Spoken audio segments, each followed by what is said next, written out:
Cet avion d'Air France a pu se poser ce matin sans aucun souci. Le vol AF648 était la cible d'une menace d'attentat. Deux médias, Freedom et Image Press, ont été destinataires de mails détaillant les intentions d'un individu.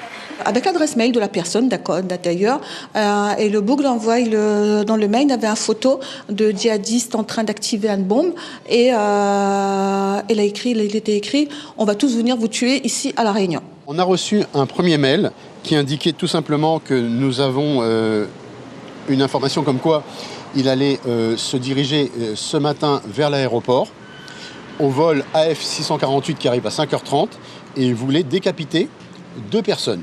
C'est ce qu'il avait indiqué dans son mail la première fois. On a eu ensuite un deuxième mail et il indiquait cette fois-ci qu'il allait s'attaquer au studio de Radio Freedom directement.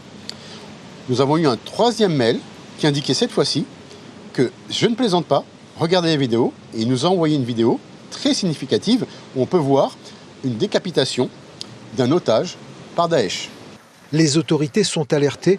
La menace, malgré sa faible crédibilité, précise la préfecture, a débouché sur la mobilisation d'importantes forces de l'ordre.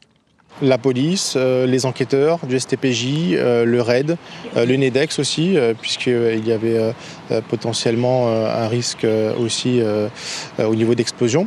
Donc effectivement, sans rentrer dans les détails, puisque ça reste des techniques bien particulières d'intervention, mais effectivement, la menace a été prise très au sérieux ce matin. La personne à l'origine de cette menace a été interpellée tôt ce matin au tampon par les policiers du RAID. L'enquête permettra de déterminer la véracité des propos, puisque là nous sommes sur une enquête pour apologie du terrorisme et atteinte à la sûreté de l'État. Donc la véracité des propos, est-ce que l'individu jouissait de toutes ses facultés? Est-ce qu'il avait une cause d'atténuation de responsabilité ou d'irresponsabilité? Donc l'enquête permettra de déterminer tout cela. L'individu est déjà connu des services de police pour des affaires de droit commun.